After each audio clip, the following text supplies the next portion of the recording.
Guys, yung dalawang pusa na pusang gala, yan, tinapon ng amo.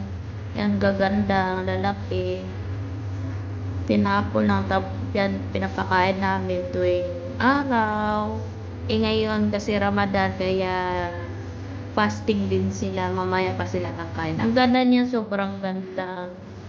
Parang lion yung mukha ng isang pusa.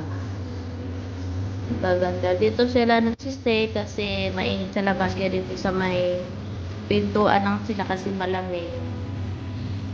Bawal din sila pumasok dito sa bahay. Ayan. Magnanay yata sila. Kawawa yung mga pusa.